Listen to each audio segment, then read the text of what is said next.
Madam Speaker, in the early 21st century, Asia is recovering the global position it had lost 200 years ago.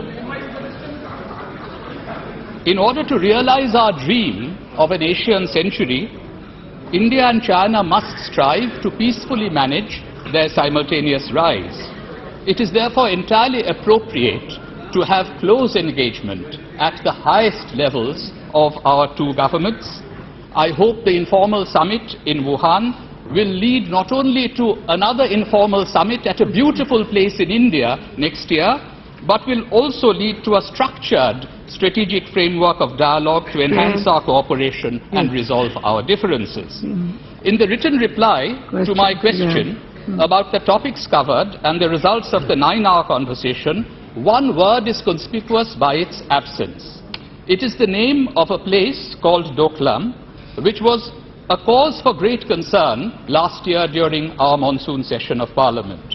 We in the opposition showed our solidarity with the government to enable our brave soldiers to hold their ground and to allow space for our diplomats to make their best efforts to defuse the crisis.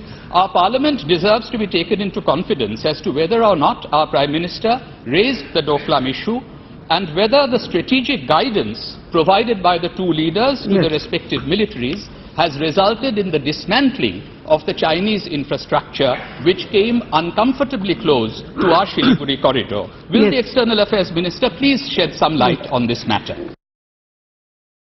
I'm very happy to hear that the Doklam issue has been resolved through diplomatic efforts. My second supplementary, Madam Speaker, relates to our vital concerns in the Indian Ocean interregional arena, of which India historically has been the economic, cultural and political hub.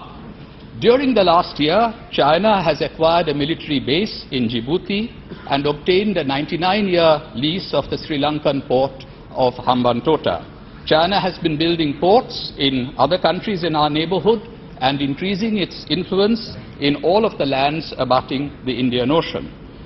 Has our Prime Minister, in general terms, apprised the President of China of our irreducible interests in our oceanic periphery and also sought freedom of navigation in the South China Sea so that we may have peace and prosperity across the Indo-Pacific? I'm sorry, Madam Speaker, that I'm having to pose these questions to Sushma ji, who was not present at Wuhan. I had originally addressed the question to the Prime Minister, but our Secretariat redirected it to our esteemed External Affairs Minister.